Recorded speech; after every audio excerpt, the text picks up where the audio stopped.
இந்த ஃபித்ராவை வந்து எப்ப கொடுக்கறது அப்படின்னு பாத்தீங்கன்னு சொன்னா, ஃபித்ராவை கொடுப்பதற்கு வந்து ஸ்டார்டிங் ஆரம்ப டைம் வந்து மார்க்கத்தில் நிர்ணயிக்கப்படலை. முடிவு டைம் இருக்குல்ல, எண்டு, அது மார்க்கத்தில் சொல்லப்பட்டிருக்கிறது.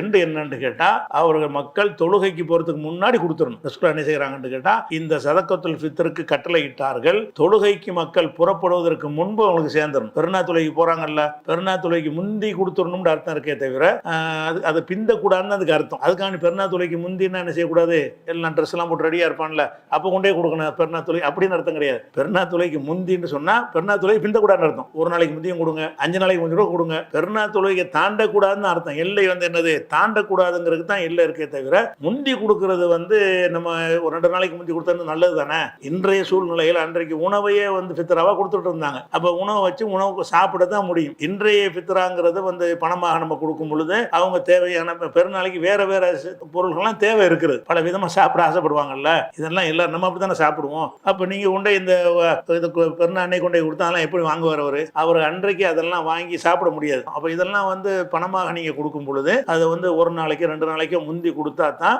அவங்களுக்கு அந்த பெருநாளைக்கு யூஸ் ஆகும். நம்மள மாதிரி பெருநா கொண்டாடுவாங்க. தொழுகைக்கு மக்கள் செல்வதற்கு முன்னாடி கொடுத்துடணும். பெருநா தொழுகை முடிஞ்சிட்டு கொடுத்தீங்கன்னு வைங்க, அதுக்கு ரசூலுல்லாஹ் சொல்லிட்டாங்க, யார் ஒருத்தர் பெருநா தொழுகைக்கு முந்தி கொடுத்தாரோ அதுதான் ஃபித்ரில் சேரும். இல்லை என்று சொன்னால் சாதாரண தர்மத்தில் சேர்ந்து விடும். சதகத்துல் ஃபித்ர் நிறைவேற்றின ஆக மாட்டார். இப்போ லொஹர் தொழுகையை வந்து லொஹர் நேரம் முடிஞ்சிட்டு போய் தொழுதா தொழுகை ஆகாதுல்லது. ஒன்னொன்னுக்கு ஒரு நேரம் இருக்குன்னா அந்த நேரத்துக்குள்ள செஞ்சா தான் அந்த வணக்கமாகும். இந்த ஃபித்ராவை கடமையாக்குனது 2 நோக்கம் என்னன்னு கேட்டா, நோன்பு வைத்தவருடைய நோன்பில் ஏற்படுற பிழைகளுக்கு ஒரு பரிகாரம், 2வது மிஸ்கின்களுக்கு அன்னைக்கு பெருநாள் அன்னைக்கு சாப்பாடு கிடைக்கணும், இதற்காக கடமையாக்கிட்டார்கள் என்று சொல்லிவிட்டு தொழுகைக்கு முன்பு யார் இதை நிறைவேற்றி விடுகிறாரோ பொஹிய ஜக்காத்துன் மக்பூலத்துன், அதுதான் ஒப்புக்கொள்ளப்பட்ட ஜக்காத்தாக ஆகும். இறைவனால் ஃபித்ரா என்று அதைத்தான் அல்லாஹ் ஏற்றுக்கொள்வான். தொழுகைக்கு பின்னாடி யார் அதை கொடுக்கிறாரோ அது பல தர்மங்கள், அது ஒரு தர்மம், சும்மா தர்மம் கொடுத்தாருன்னு அர்த்தம். பெருநாள் அன்னைக்கு கொடுக்கறது வந்து தொழுகை முடிஞ்சுட்டா கொடுக்க, அது ஃபித்ராவுடைய கடமை வந்து நீங்க எப்படியாச்சும் பதறி பதறி என்ன செஞ்சிருந்தேன் முன்னாடி கொண்டு சேர்க்கறதுக்கு பார்க்கணும். அதனாலதான் என்ன செய்வாங்கன்னா, ரசூல் ஸல்லல்லாஹு அலைஹி வஸல்லம் காலத்துல சஹாபாக்கெல்லாம் எப்படி கொடுப்பாங்கன்னு கேட்டா,